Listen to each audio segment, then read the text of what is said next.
Eu não sei se você percebe como o pecado destrói a vida das pessoas, como o pecado complica a vida das pessoas, como o pecado, ele promete prazer e paga com sofrimento, com dor. E sabe qual é a questão também, irmãos? É que quando a gente peca, a gente nunca sofre sozinho. Você pode dizer assim, eu sou dono do meu nariz, a minha vida é minha, eu faço o que eu quero.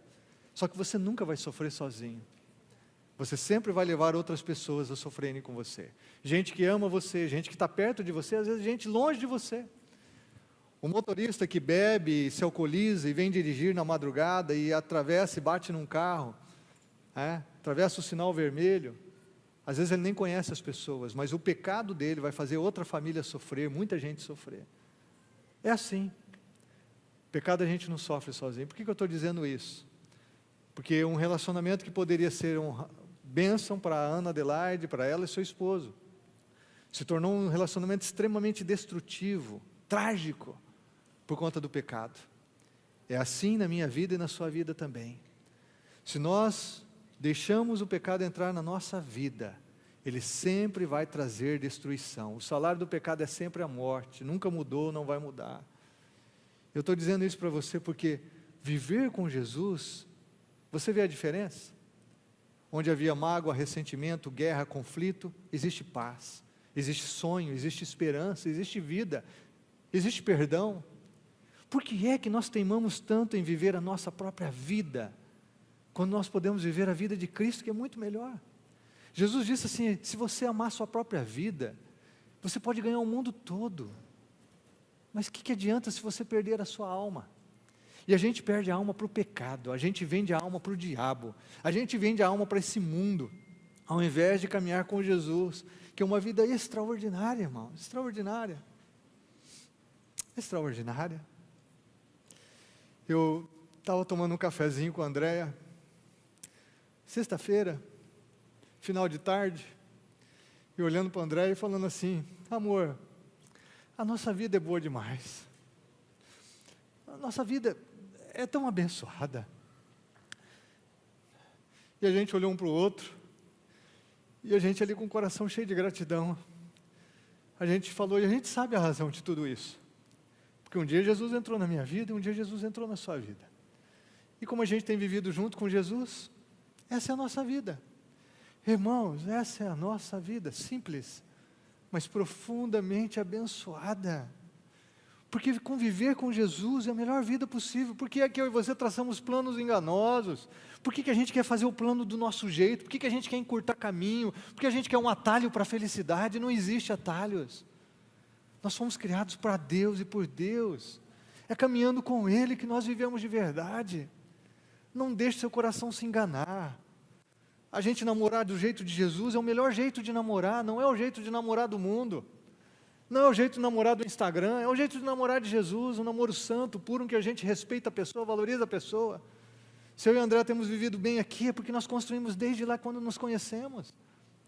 O jeito de viver casamento não é o nosso jeito, não é o que a nossa família viveu, não é a nossa tradição, não é o que a gente recebeu da nossa casa, não é pagando com a mesma moeda. O jeito de casamento é o jeito de Jesus. Se você viver o casamento de Jesus, seu casamento vai ser abençoado. O jeito de nós ganharmos dinheiro não é o jeito do mundo, da corrupção que impera no nosso país, do STF, do Senado. Não, irmãos. O jeito de ganhar dinheiro é o jeito de trabalhando com honestidade, na simplicidade. É assim que você vai ser feliz. Essa galera tem milhões, nunca vai ser feliz. Vendeu uma alma para o diabo, nunca serão felizes. Estão enganados. Você está entendendo? Viver Jesus, o jeito de Jesus, é a melhor vida possível. E além disso, a gente sabe que um dia a gente vai estar com Ele, como Deus usou o Mateus aqui para falar, irmãos. Jesus vai voltar. E nós não vamos estar entre aqueles que serão julgados e condenados, porque amaram mais as trevas do que a luz, conforme João capítulo 3. Se você é filho da luz e anda na luz, como Jesus está na luz, então, você estará entre aqueles que são a noiva de Cristo. Jesus não voltará mais como servo sofredor, Ele voltará como Rei e Senhor, dono de toda a glória, a espada afiada saindo da sua boca, olhos como de fogo, todo joelho se dobrará e toda língua confessará que Ele é o Senhor. Todo joelho se dobrará, irmãos. Todo joelho se dobrará. Você pode mencionar qualquer tipo de pessoa. Você pode mencionar Maomé, Buda, Confúcio, Allan Kardec, fundadores das grandes religiões, todos se dobrarão diante de Jesus. Você pode mencionar qualquer pessoa que você quiser, Bolsonaro, é Lula, quem que é? Alexandre de Moraes, qualquer um, irmão. Todo vai se dobrar diante de Jesus, é Neymar, é Pelé, qualquer um. Todo ser humano, Tião Macalé, vai se dobrar diante de Jesus. Você também, qualquer ser humano. Agora, qual é o privilégio que eu e você temos? É nos dobrarmos perante Jesus hoje, é reconhecermos o seu amor, a sua graça, o seu perdão. Nós não vamos esperar aquele dia quando Jesus voltará, que as pessoas serão obrigadas a reconhecer aquilo que deveriam ter reconhecido em vida voluntariamente por amor, onde as pessoas terão que se dobrar diante de Jesus por causa da sua autoridade e poder, e não por causa do amor e graça, como eu e você temos o privilégio de fazer aqui nessa manhã. Quero orar com você. Oh Senhor, como é glorioso viver com o Senhor. Arde o nosso coração, Senhor, porque a gente quer que o mundo viva com o Senhor. A gente quer que as pessoas de perto e de longe conheçam o Senhor. A gente quer que os nossos familiares, nossos amigos conheçam o Senhor. Deus, como nós queremos. Senhor, nós queremos que cada pessoa que está aqui nessa manhã realmente viva com o Senhor. Cada pessoa que nos assiste, Senhor, viva com o Senhor. Nós queremos, Senhor, que os nossos governantes, nossos juízes, nossos senadores, deputados, que essa galera toda possa conhecer o Senhor. A gente quer que o povo brasileiro que sofre, Senhor, nas esquinas, nas ruas, Senhor, nos hospitais, sofre a violência nas periferias, nós queremos que essas pessoas conheçam o Senhor. Pai, enche o nosso coração de Ti para que a gente possa transbordar sobre as pessoas, para que as pessoas possam conhecer o Teu nome, possam ser salvas dos seus pecados, da escuridão, das trevas, Senhor, da vida sem sentido, vazia, Deus, e possam viver a vida que o Senhor tem, possam viver a Tua vida. Nossa oração, Pai, agora que vamos abrir a Tua palavra, fala com a gente como ninguém pode falar. Alcança o coração desse meu irmão, dessa minha irmã, de cada um de nós aqui. Deus, cada pessoa que está nos assistindo, alcança o coração, pelo poder do Teu nome, do Teu Espírito Santo, torna viva a Tua palavra, em nome do Senhor. Amém. Eu quero relembrar você uma história que tem tudo a ver com o Natal, que precede o nascimento de Jesus, tem tudo a ver com o Natal, porque nós celebramos no Natal o nascimento de Jesus. Quero convidar você a abrir a sua Bíblia no primeiro capítulo do livro de Lucas, Evangelho de Lucas, capítulo 1, até você pode abrir e ligar aí no seu smartphone, para acompanhando, porque nós vamos ler alguns versículos, vários versículos, para você lembrar dessa história, ou talvez primeira vez que você vai conhecer essa história. É interessante a gente entender que Lucas, ele não foi um dos 12 apóstolos, ele não foi um discípulo de Jesus da primeira geração ali, necessariamente. Ele acompanhou Paulo nas viagens. Lucas era um médico, mas ele tem 2 livros muito importantes no Novo Testamento, o Evangelho de Lucas e o livro de Atos, que na verdade é como se fosse 2 evangelhos, a sequência. E Lucas mesmo introduz o primeiro livro, que é o Evangelho de Lucas, e o livro de Atos, dizendo que ele fez uma pesquisa acurada, que o trabalho dele foi um trabalho científico, a tese de doutorado ou pós-doutorado a respeito de Jesus. Então ele entrevistou aqueles que viveram na primeira geração, testemunhas oculares, Ele conheceu essa galera, apesar de não ter vivido aqueles primeiros momentos do ministério de Jesus. Então o relato de Lucas, ele é extremamente didático, ele é extremamente detalhado, Tanto que essa história que nós vamos ler, o único evangelho que traz essa história é o Evangelho de Lucas.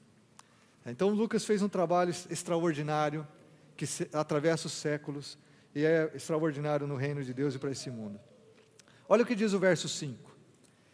Do Evangelho de Lucas, capítulo 1. No tempo de Herodes, rei da Judéia, havia um sacerdote chamado Zacarias, que pertencia ao grupo sacerdotal de Abias, que era um outro sacerdote, a linhagem, Isabel, sua mulher, também era descendente de Arão. Olha, interessante, o sacerdote não precisava se casar com uma mulher que era descendente também de sacerdotes. Mas aqui é um caso inusitado, os 2 eram descendentes de Arão. tinham a linhagem sacerdotal. E a Bíblia diz aqui que ambos eram justos aos olhos de Deus, obedecendo de modo irrepreensível a todos os mandamentos e preceitos do Senhor. Olha a qualidade de vida desse casal. Viviam diante de Deus de forma irrepreensível. Mas olha o que diz o verso 7. Diz que eles não tinham filhos, porque Isabel era estéril, e ambos eram de idade avançada. Observe os detalhes do que Lucas vai registrando aqui. Hoje, quando a gente assiste um filme, você entra num canal no YouTube, se você perdeu alguns detalhes, às vezes você tem que assistir um filme para explicar, um vídeo para explicar o filme que você assistiu. Já fez isso? Esses dias eu e o André assistimos um filme, e depois a gente ficou com algumas dúvidas, e a gente foi assistir um vídeo que falava do filme, porque a gente não se atentou a todos os detalhes. Observe os detalhes aqui que nós temos nesse texto. Sacerdotes, viveram uma vida irrepreensível diante de Deus, mas o texto destaca que, apesar de viver com Deus, honrando a Deus, obedecendo aos mandamentos, uma vida irrepreensível, eles tinham um grande drama na sua vida. Eles não tinham filhos. E agora, eles já estavam em idade avançada. O que significa isso? Eles já estavam numa idade onde, humanamente falando, eles não poderiam ter filhos mais. Já havia passado a época de Isabel poder gerar um filho. Zacarias já era idoso, talvez mais velho que Isabel, provavelmente sim. Então eles tinham um drama familiar, que apesar de estar andando com Deus, não havia sido resolvido. Pausar aqui esse texto. Às vezes a gente pensa que porque a gente vai à igreja, porque a gente é dizimista, porque a gente participa de uma célula, de um GC, porque a gente faz as coisas corretas, porque a gente não trai o cônjuge, porque a gente paga os impostos, então que a nossa vida sempre vai ser vento a favor. A gente pensa num mundo de causa e efeito, e a gente acha que então que a gente andando com Deus, a gente não vai ter nossos dramas, que a gente não vai ter orações não respondidas. Mas a gente tem. E esse texto está destacando isso. Observe aqui, nesse mundo, andando com Deus, eu testemunhei que a vida é abençoada sim, mas isso não quer dizer que nós não vamos ter que lidar, às vezes, com frustrações, com decepções, com desejos que ainda não se realizaram. E eu estou falando isso por quê? Porque muita gente busca Jesus para que Jesus realize os seus sonhos. Porque ainda, apesar de tantos anos a gente pregando contra a teologia da prosperidade, que permeia as igrejas, e você conhece várias igrejas na cidade aqui que vão lá só para pregar promessa para você, só para pregar prosperidade para você, só para falar o que você quer ouvir, e não o que precisa ouvir. Programas de televisão, no Instagram, onde você vai ver um monte de gente falando o que você quer ouvir, não o que você precisa ouvir. E aí nós temos uma geração de pessoas que vão para Cristo, para a igreja, querendo que Ele realize os seus desejos, que Ele seja um Papai Noel, que Ele seja uma varinha de condão, passe de mágica que vai livrar a gente de todo sofrimento e de toda dor. Mas a gente esquece que sofrimento, dor, é um processo de Deus também, para gerar aquilo que nós temos de mais precioso na caminhada com Jesus, que é o caráter de Cristo em nós. Então essa galera aqui é gente que anda com Deus, irmãos, com fidelidade, que não negociou a fé, que não abriu mão de seguir a palavra de Deus, é gente que tem testemunho diante dos homens, diante de Deus, mas que tem um drama na família. Agora olha o que a Bíblia diz, verso 8, certa vez estando de serviço o seu grupo, Zacarias estava servindo como sacerdote diante de Deus. Ele foi escolhido por sorteio, de acordo com o costume do sacerdócio, para entrar no santuário do Senhor e oferecer incenso. Sorteio. Talvez você viu aqui e falou, oxa, pastor, me lembrou da mega da virada. Sorteio. Irmãos? Não, aqui não é sorteio para ganhar dinheiro, não é jogo de azar. Você já viu como que o Brasil está virando agora? Todo tipo de bet, de jogo de azar para escravizar as pessoas, para enganar as pessoas. Um cristão não joga em jogo de azar, irmão. Nós não jogamos em loto, mega sena, loteria esportiva, isso aí já foi. Um cristão confia em Deus, trabalha e depende de Deus. Mas por que tem sorteio na Bíblia, pastor? A questão do sorteio aqui é que haviam muitos sacerdotes para pouco serviço. Eles tinham 24 divisões. Um sacerdote, provavelmente, ele serviria uma vez a cada semestre. Uma vez por semestre. Tá certo? Então, quando chegava lá para trabalhar, eles tinham um sorteio. Quem ia fazer as coisas mais relevantes? E é o caso aqui.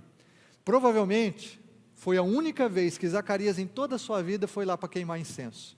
Ele está entrando no lugar onde só o sacerdote poderia entrar, longe dos olhos do povo. Ele está entrando num lugar que só uma vez na vida ele iria entrar. Seria o dia mais importante da vida dele, talvez. Há sacerdotes que nunca entraram para queimar incenso. E ele foi por sorteio aqui nesse dia escolhido. Olha que interessante. E olha o que diz a Bíblia aqui, chegando a hora de oferecer incenso, o povo todo estava orando lá de fora. Não era uma coisa muito comum. Algo estava acontecendo ali, e o povo estava todo em oração. E olha o que diz o verso 11. Então um anjo do Senhor apareceu a Zacarias, à direita do altar do incenso.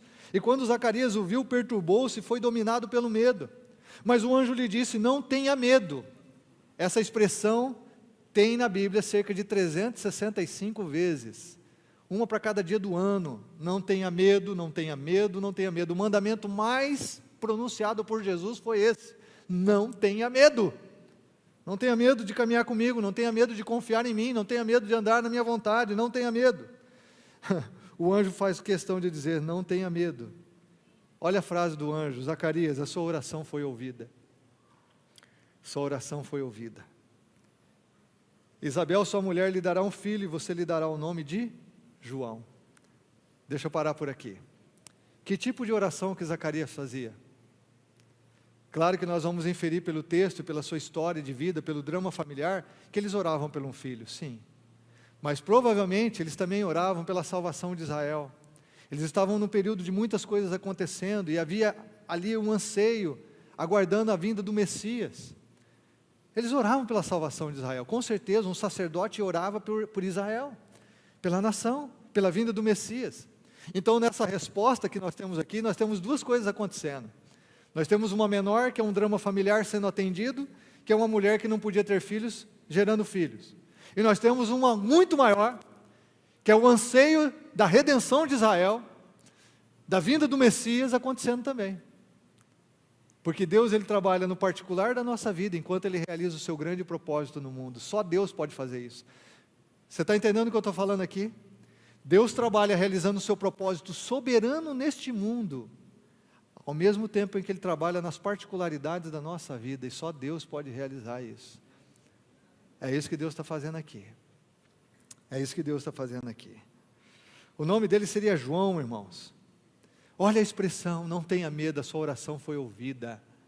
Deus que nós estamos adorando aqui, orando para Ele, é um Deus que ouve orações.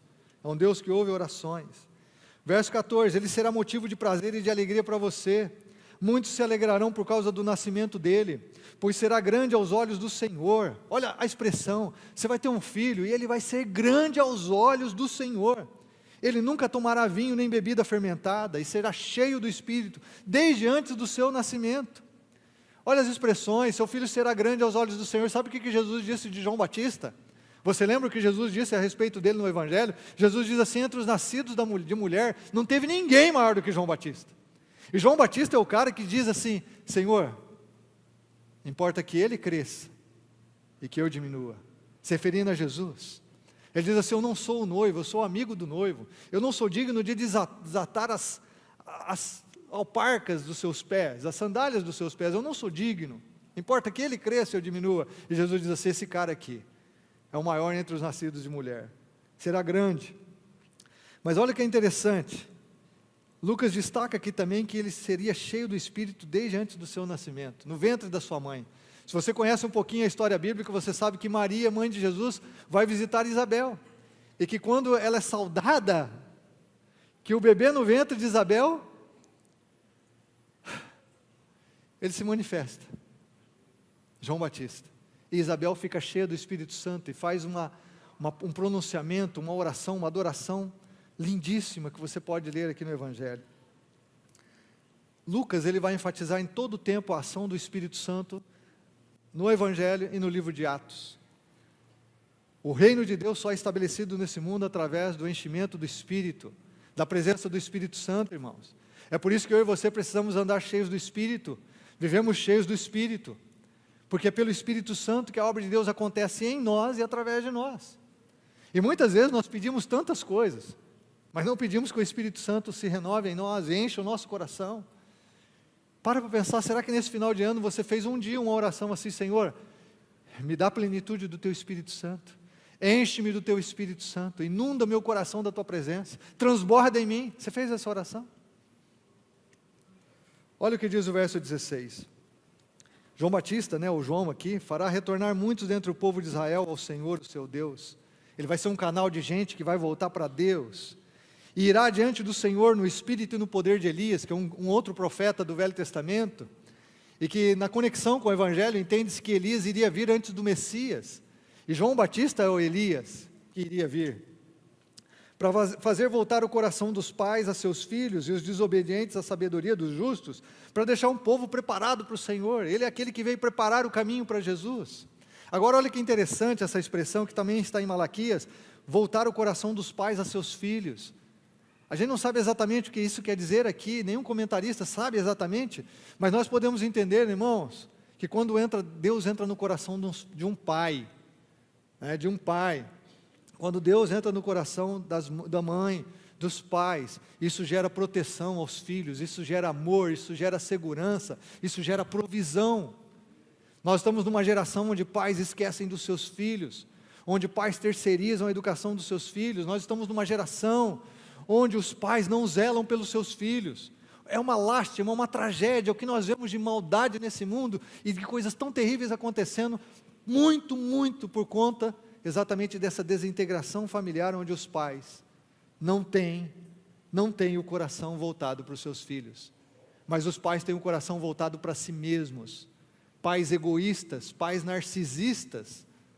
Nós estamos numa geração de pais, irmãos, que às vezes o pai e a mãe querem ser mais bonitos que os seus filhos jovens, querem brilhar mais que os seus filhos. Nós estamos numa geração em que pais, eles destroem a realização dos seus filhos, eles sabotam a felicidade dos seus filhos. Muito triste. Olha o que a Bíblia diz aqui, que Zacarias no verso 18, estou terminando esse trecho. Zacarias perguntou ao anjo: como posso ter certeza disso? O anjo está ali, irmãos, do lado do altar, o único dia da vida dele, ele está queimando incenso. Ele foi designado por sorteio para entrar ali na presença do Senhor, diante do altar do Senhor. Ele está queimando incenso, o único dia da vida dele. Aparece um anjo e ele diz assim: mas espera aí, está sendo bom demais para ser verdade esse negócio. Como que eu posso ter certeza disso? O que ele está falando? Me dá um sinal. Me dá um sinal.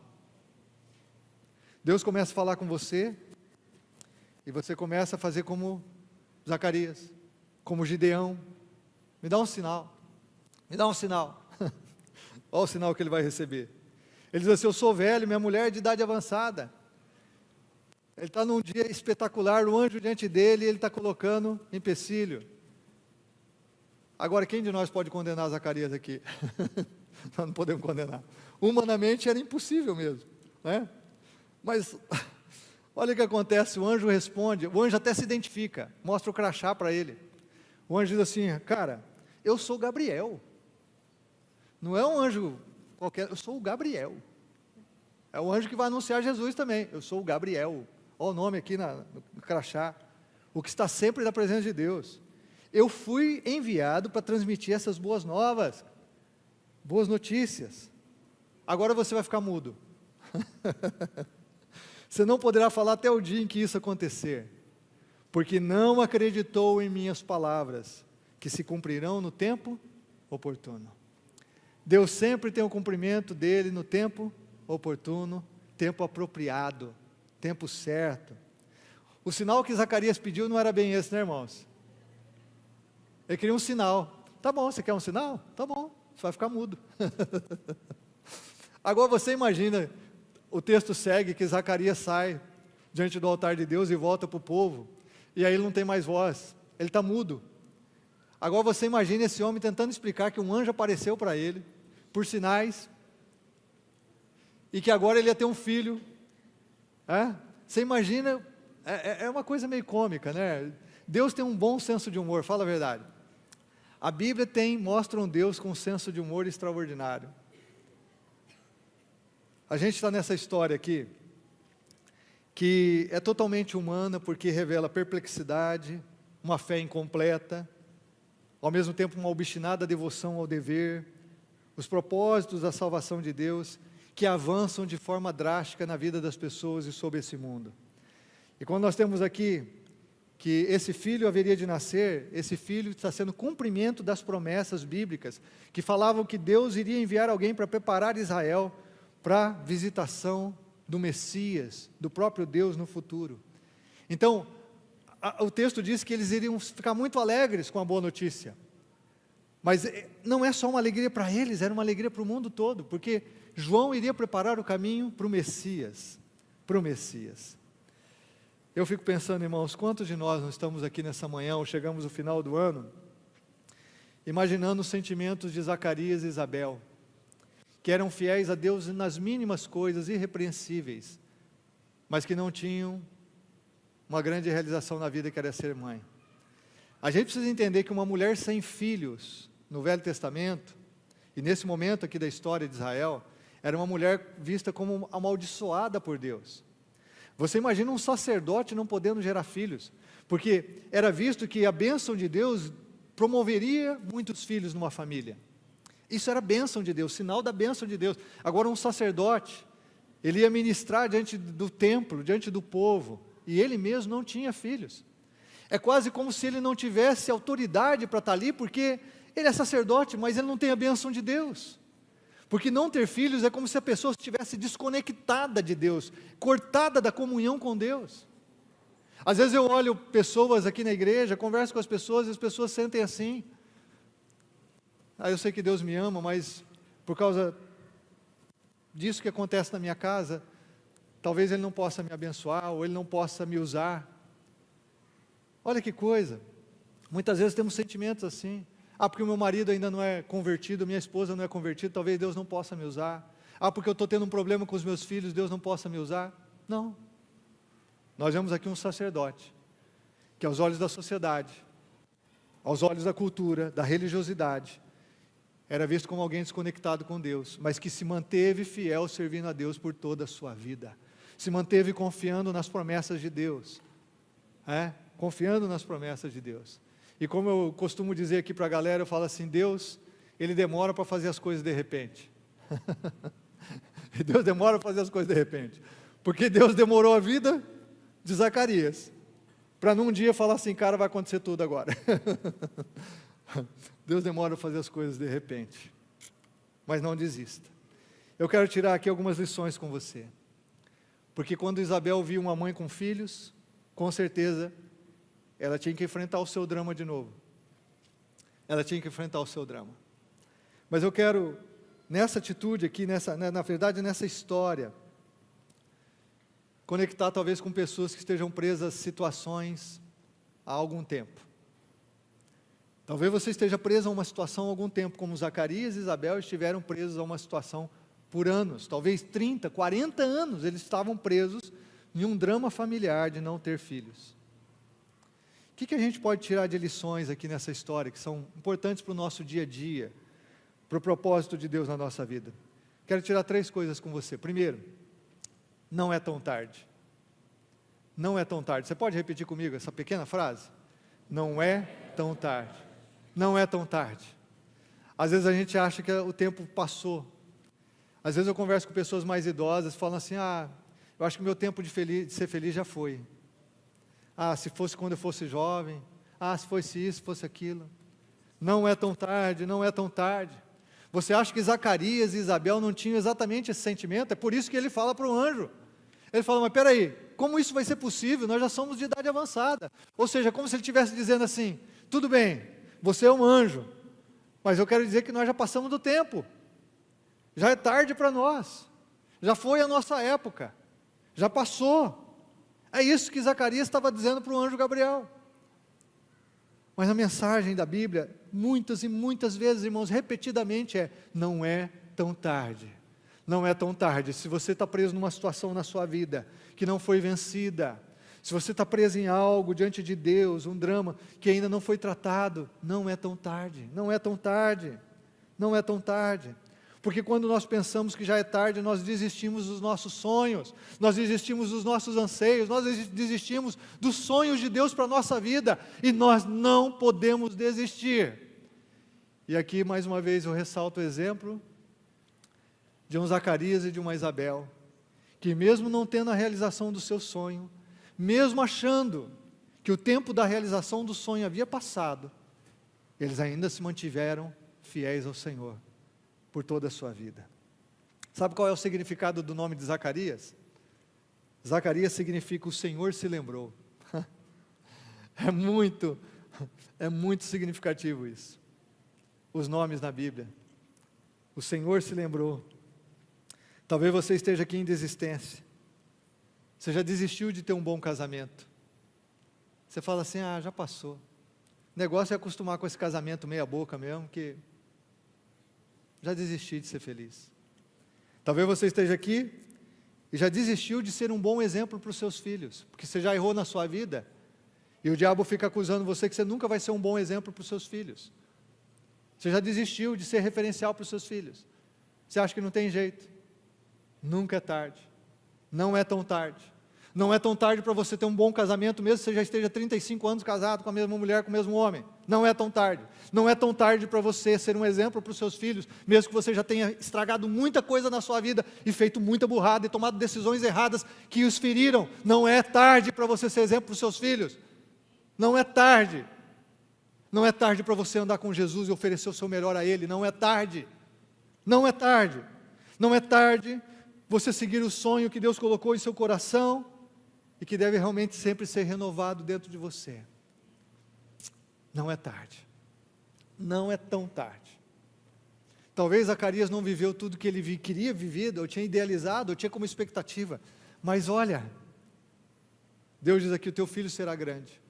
Talvez Zacarias não tenha sido tão grande como ele almejava ser, mas o filho dele seria. Irmão, nós estamos aqui, nós vamos viver tudo que Deus tem para nós, mas talvez os nossos filhos naturais ou espirituais, nossos filhos espirituais, vão viver coisas ainda maiores que nós vivemos, e nós vamos celebrar isso, nós vamos celebrar, porque os nossos filhos só poderão celebrar coisas maiores que a gente, por causa da nossa fidelidade a Deus, hoje, que não é tarde. Porque discípulos de Jesus que se convertem através de mim e de você, só viverão o grande plano de Deus, porque eu e você nos mantemos fiéis no dia a dia da vida cristã. Não é tarde. Hoje, eu estou um pouco emocionado, irmãos, pelo testemunho da Ana Adelaide, mas emocionado também. Quando eu tinha 7 anos, eu já contei uma história desse menino. Eu tinha um amigo, Júlio, nós estudamos juntos por 1 ano, depois ele voltou quando eu estava no 3º ano, estudamos mais 2 anos juntos, depois trabalhamos na mesma empresa, nós éramos amigos na época da adolescência, da juventude, o Júlio. O Júlio, ele ia na Igreja Missionária Central de Maringá antes de mim. Ele e um amigo que eu conheci depois na adolescência, quando eu voltei de Londrina para Maringá, chamava-se Zinho. Nós jogávamos bola juntos, nós íamos para as festas juntos, nós quase namoramos as mesmas meninas. Ali, né, aquelas namorico que a gente tinha na adolescência, amigos, depois o Zinho, nós trabalhamos 3 anos na empresa que eu trabalhava antes de vir para o seminário, juntos, amigos, esses caras iam na igreja antes de mim, e quando minha mãe começou a me convidar para ir na igreja, que eu resistia a todo custo, minha mãe ainda falava, olha, o Zinho e o Julinho estão lá na igreja, minha mãe ainda tentava usar a presença deles na igreja para que eu pudesse ir. Muito interessante que eu fui no mesmo acampamento, o Júlio estava no mesmo acampamento que eu entreguei meu coração a Jesus. Eu me converti, ele não. Ele foi algumas vezes na igreja depois, mas nunca se convertia, irmãos. O Júlio, tem alguma coisa me incomodando aqui. O Júlio se casou com uma menina chamada Eveline. E a Eveline, nós conhecemos juntos quando a gente estava no 3º ano da escola, eu tinha 9 anos.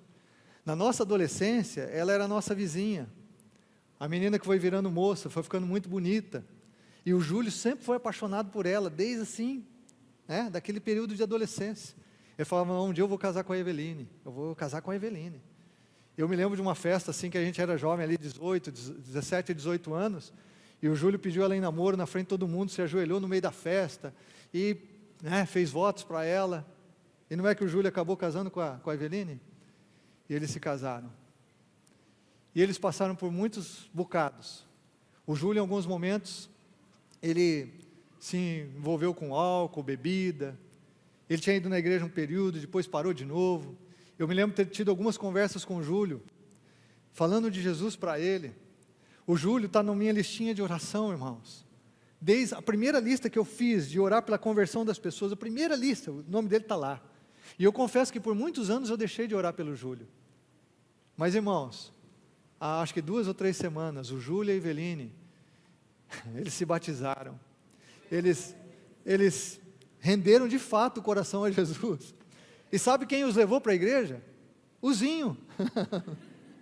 O Zinho, que já está na fé há 3 anos. Que eu atendi antes de mudar aqui para Londrina, atendi que estava passando por uma situação muito complicada no seu casamento, na sua vida pessoal. E eu falei de Jesus para o Zinho, mas o Zinho não ouviu naquele momento e continuou a vida dele. Meus 3 amigos de infância, de adolescência, hoje eles estão em Cristo, e você precisa ouvir o que eles estão falando, que eles tiveram uma experiência com o Espírito Santo, que eles estão bebendo de Jesus hoje, que eles estão conhecendo Deus como nunca tinham conhecido. Irmãos, é glorioso demais. Hoje nós estamos todos na faixa dos 50 e poucos anos, mas eles estão salvos. 32 anos depois da minha listinha de oração, o Júlio, lá o primeiro nome da minha listinha de oração, hoje está salvo e conhecendo o poder do Espírito Santo, o poder de Jesus. Não é tarde, irmão. Não é tarde, não é tarde. E é interessante que essa história veio exatamente quando eu estava preparando essa mensagem com você aqui, a respeito do que nós estamos vendo na história de Zacarias e Isabel. Segunda verdade que eu quero deixar com você, não é uma perda de tempo. Não é tarde demais, não é uma perda de tempo. Talvez você ache que a espera é uma perda de tempo. Puxa, quanto tempo que Zacarias e Isabel perderam de não ter o filho? Quanto tempo? Quanto tempo que Moisés perdeu lá 40 anos no deserto? Quanto tempo que o povo de Israel perdeu 40 anos passando no deserto até chegar à terra prometida? Quanto tempo que Deus perde? Deus não perde tempo com ninguém. Deus não desperdiça tempo de ninguém. Deus está realizando seus propósitos soberanos e você pode crer nisso. Se o milagre ainda não chegou, não aconteceu, não desista. Creia no melhor, ande com Deus com fidelidade, de forma irrepreensível, caminhe com o Senhor e experimente o milagre dele na sua vida, porque Deus não desperdiça tempo de ninguém. Deus não desperdiça tempo. Nós temos outros bons exemplos bíblicos de espera. Nós temos Abraão e Sara, que esperaram o nascimento de Isaac também por vários anos. Nós temos o exemplo no livro de Juízes de Manoá e sua esposa, que também não tinham filhos, e depois receberam o anúncio do anjo, e tiveram Sansão, que foi um dos juízes no povo de Israel. Nós temos o exemplo de Eucana e Ana, que é a mãe do profeta Samuel, que ia adorando e chorando diante de Deus por causa da sua angústia. E Deus, aproveitando todos esses dias, todo o tempo, para preparar os seus corações. Deus estava preparando Zacarias e Isabel para serem os pais de João Batista, porque sim, o seu filho não seria o noivo, seu filho seria o amigo do noivo, mas não o noivo. Sim, seu filho seria aquela voz do que clama no deserto, seu filho iria preparar o caminho para o Senhor, mas não seria o Senhor. Deus estava preparando o coração de Zacarias e Isabel para o ministério grandioso, mas também muito difícil de João Batista.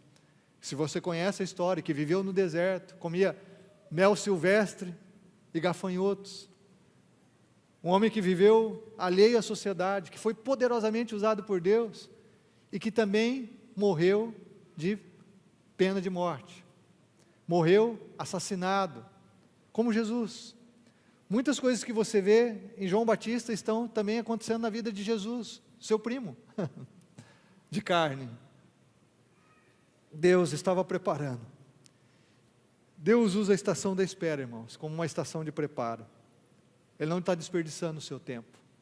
Você está aqui nessa manhã, nós vamos chegar a um novo ano, 2024, Deus não está desperdiçando o teu tempo. Talvez você fale assim, puxa, 2023 e o milagre ainda não chegou. Deus não está desperdiçando o teu tempo.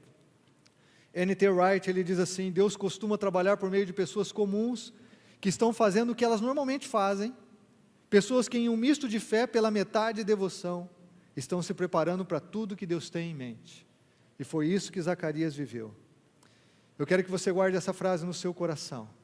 Algumas vezes, irmãos, o dever regular oferece o contexto para visões extraordinárias. Algumas vezes o dever regular oferece as condições para visões extraordinárias, oferece o contexto para visões extraordinárias. Ou seja, você está ali no dia a dia, trabalhando, cuidando da sua família, do seu casamento, dos seus filhos. Você está servindo a Deus no ministério, parece que nada extraordinário acontece. Seja fiel no ordinário, para que você viva o extraordinário. Seja fiel no ordinário do seu dia a dia, daquilo que você faz rotineiramente. Não se canse de viver a vontade de Deus no dia a dia, porque exatamente enquanto estamos sendo fiéis no ordinário da vida, é que nós experimentamos o extraordinário de Deus. Enquanto você está andando com Deus no ordinário da vida, no dia a dia, daquilo que Ele tem para você, é que nós experimentamos o extraordinário de Deus. E é isso que nós vemos acontecendo nessa história. Eu vou contar mais uma história para vocês. Quando eu cheguei aqui em 2010, Andréia, eu, os 2 filhos, nós viemos a nossa família e deixamos o ministério lá em Maringá. Na verdade, nós estávamos orando para plantar uma igreja em outra cidade, estávamos certos de ir para Curitiba, mas Deus mudou todos esses planos, viemos parar aqui em Londrina, aqui na comunidade Shalom. E eu confesso a vocês que quando cheguei aqui, nossa fé e a nossa expectativa, humildemente diante de Deus, a gente sabia que sem Deus nada a gente poderia fazer, mas a nossa fé e expectativa é que em alguns anos nós seríamos a igreja relevante que Deus tinha colocado no coração, ainda mais relevante para a cidade, que nós seríamos uma igreja que ia inspirar outros pastores da nossa denominação e outras igrejas, e além da nossa denominação, porque, irmãos, uma igreja que funciona biblicamente, é uma igreja que inspira as pessoas, que inspira líderes, que inspira novos pastores, e é isso que nós estamos plantados aqui para ser. Mas eu pensei que isso ia acontecer talvez em 2, 3 anos, irmãos. Mas eu já estou aqui há 13 anos. 13 anos. Nesse período a gente tem visto muita coisa boa acontecendo. Mas eu confesso a você que ainda não aconteceu aquilo que Deus tinha colocado no nosso coração que aconteceria. Ainda não aconteceu.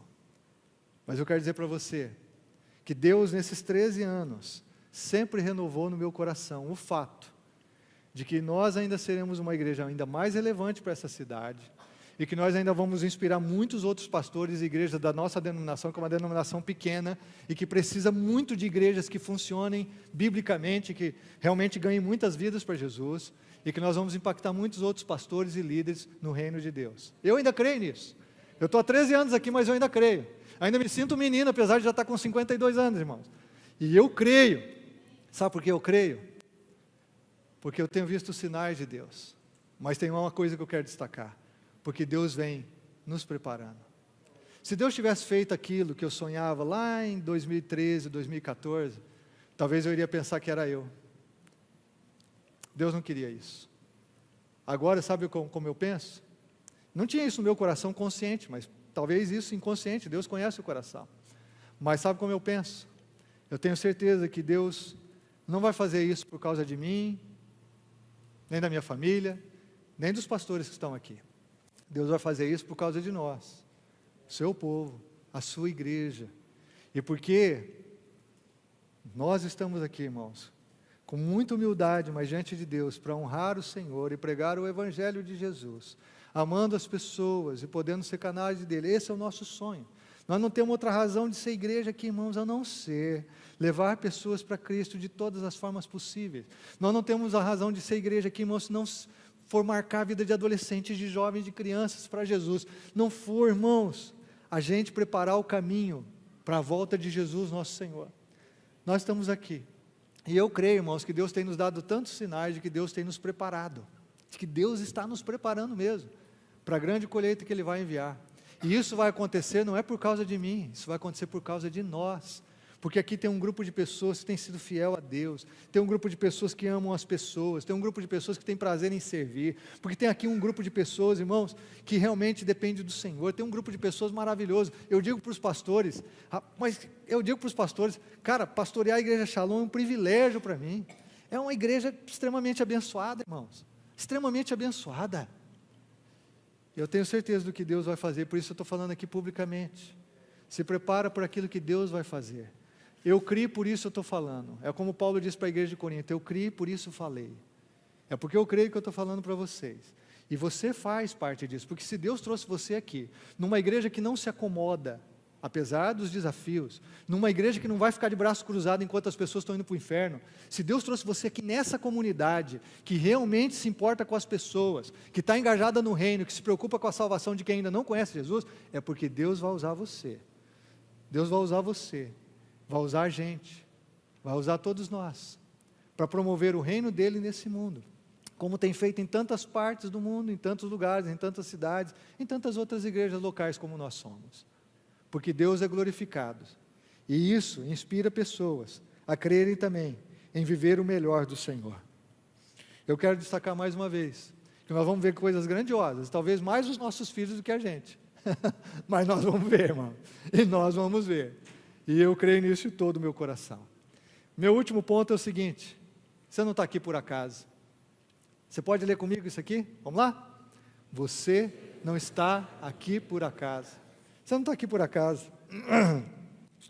O verso 9 diz que Zacarias foi por sorteio. Por sorteio. Jogaram uma moedinha para cima. Quem é que vai ministrar? Zacarias. Deus, Ele controla as circunstâncias, Deus controla decisões, Ele tem o tempo oportuno para todas as coisas. Não foi por acaso que ele foi escolhido. Deus tinha um propósito por trás desse sorteio. Deus tinha um propósito. Você também pode pensar que não tem propósito para você onde se encontra hoje. Às vezes a gente pensa, puxa, mas que propósito que eu tenho de estar nesse emprego? Que propósito que eu tenho de estar nessa faculdade? Que propósito que eu tenho de estar morando nessa cidade? Olha o testemunho da Ana Adelaide aqui, irmãos. Que propósito que eu tenho de deixar Natal para vir trabalhar aqui numa feira, no shopping? Não tinha outra cidade para você vir parar, irmã? Não tinha outro lugar mais perto? Que propósito que tem de trazer essa menina lá de Natal, irmãos, para ficar 4 meses aqui, para ela voltar para Natal? Você fala, me fala. Há um Deus por trás das coisas ou não há? Tem um Deus que trabalha nas circunstâncias da vida ou não tem? Tem um Deus que tem um momento oportuno para todas as coisas ou não tem? Tem mesmo, aleluia. É isso aí. Tem. A história de Zacarias mostra isso. A história da Ana Adelaide mostra isso. A história de tantos personagens bíblicos mostra isso. A minha história, a sua história com certeza mostra isso. Espera aí, no ordinário da vida aconteceu. Demorou, mas aconteceu de repente. Deus faz de repente, Deus tem os seus planos. E o que você pode entender, como eu disse, é que você não está nessa comunidade aqui por acaso. Você não está nesse momento da sua vida por acaso. Eu estou falando aqui de gente que teme a Deus, que crê no espiritual, no sobrenatural. Eu não estou falando para você aqui que questiona os planos de Deus, que acha que Deus tem que se encaixar na sua caixinha, no seu cérebro. Às vezes nós estamos numa sociedade, irmãos, e numa geração de cristãos, que a gente tem que entender primeiro para depois obedecer a Deus. Deixa eu dizer uma chave espiritual para você. A chave espiritual para você compreender Deus é a obediência. É a obediência. Você primeiro obedece, depois você compreende. Porque tem a ver com fé. É a obediência. Muitos de nós queremos compreender tudo para depois obedecer, não. Você sempre vai ter um vislumbre da graça, você vai ter informações suficientes para tomar o passo de fé, mas sempre é fé. Zacarias e Isabel aqui é por fé, ele está ouvindo um anjo que vai dizer que vai ter filho, mas e aí? E que esse cara vai ser grande, mas e aí? É tudo fé. Você não está aqui por acaso. Se você anda com Jesus, você sabe que a sua vida é em missão, que você está aqui para ser uma bênção para a sua geração.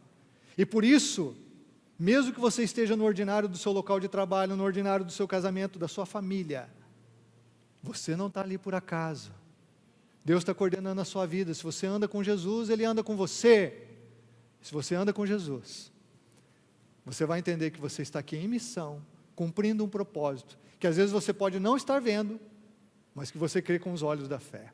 Porque Deus nunca deixa de trabalhar. Isaías 64:4, Deus trabalha por aqueles que nele esperam. Deus está trabalhando o tempo todo, mesmo que você não esteja vendo. Deus está trabalhando em você e na vida das pessoas pelas quais você ora, mesmo que você não esteja vendo. Deus está trabalhando nesse mundo, mesmo que você não esteja vendo. E Deus está. E os planos soberanos de Deus se concretizarão plenamente. Quando você olha para a Bíblia, José foi para a prisão antes de ir para o palácio. Israel foi para o deserto antes da terra prometida. Davi foi para uma caverna antes de subir no trono. Pedro teve que afundar no mar antes de se tornar coluna da igreja. O apóstolo Paulo teve que ficar cego antes de ajudar outros a enxergarem Jesus. Jesus passou pela cruz antes de deixar o túmulo vazio. É ou não é? Um Deus que tem os seus propósitos o tempo todo e que nunca, aqueles que caminham com Ele, estão vivendo uma vida ao acaso, ao destino. Nós não somos guiados por um destino, irmãos. Nós somos guiados por um Deus soberano, de graça e amor, que nos resgatou em Cristo e que tem um propósito glorioso para a nossa vida. Agora, a única pessoa que pode impedir você de viver esse propósito glorioso é você mesmo. A Bíblia diz assim que nenhum demônio pode impedir você, nenhum inferno pode impedir você, nem perseguição, espada, fome ou morte pode impedir você.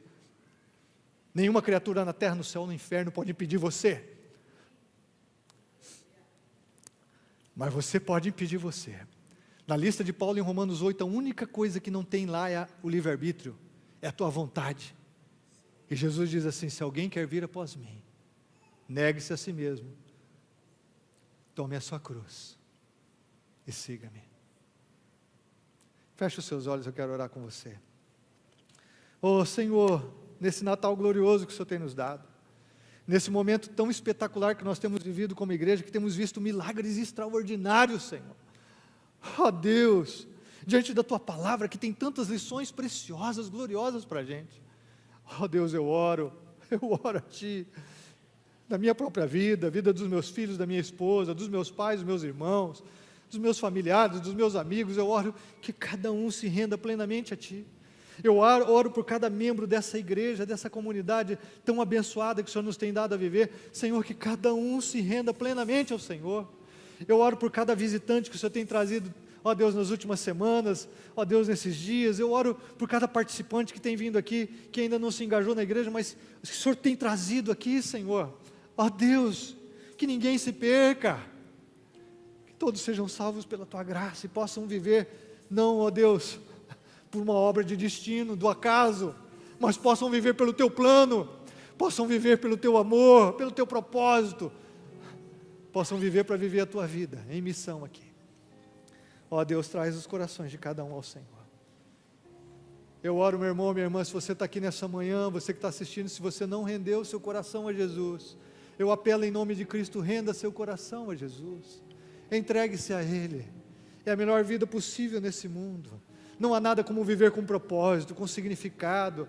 Não há nada como viver nos braços de um Deus de amor. Não há nada como viver em missão para abençoarmos outras pessoas, onde tudo se encaixa, onde tudo tem significado. Mesmo as coisas mais ordinárias da vida, cotidianas da vida, ganham um novo significado. Não tem nada melhor do que viver com Jesus. Eu apelo a você que você creia na palavra, creia no Espírito Santo que tem incomodado o teu coração, que tem falado ao teu coração. Eu apelo a você a crer no caráter de Deus, de um Deus de amor, um Deus de graça e misericórdia, que te ama e veio para te salvar. Eu apelo que você creia no caráter de Deus. Ele não é desonesto, Ele não é injusto, Ele jamais vai ser injusto, Ele jamais vai ser infiel, Ele não pode negar a si mesmo, os seus planos nunca poderão ser frustrados. Eu desafio você a viver o melhor de Deus. Eu desafio você a viver o melhor de Deus ainda nesse final de ano. Eu desafio você a viver em 2024 o melhor de Deus, e cada dia da sua vida. Esse é o meu desafio para você nessa manhã, pelo Espírito Santo de Deus. Que você viva o plano dele para a tua vida, não o teu plano. Como nós cantamos, eu não sou mais meu. Eu não sou mais meu, eu sou do Senhor. Que você se levante para ir embora para a sua casa, para as festividades de Natal, sabendo que você pertence ao Senhor, selado pelo Espírito Santo de Deus, cheio da graça e da presença dEle, para viver uma vida sobrenatural, uma vida relevante, exuberante, a melhor vida que você pode viver, para você sair daqui para ser sal da terra e luz do mundo, e viver o plano perfeito de Deus para a sua vida.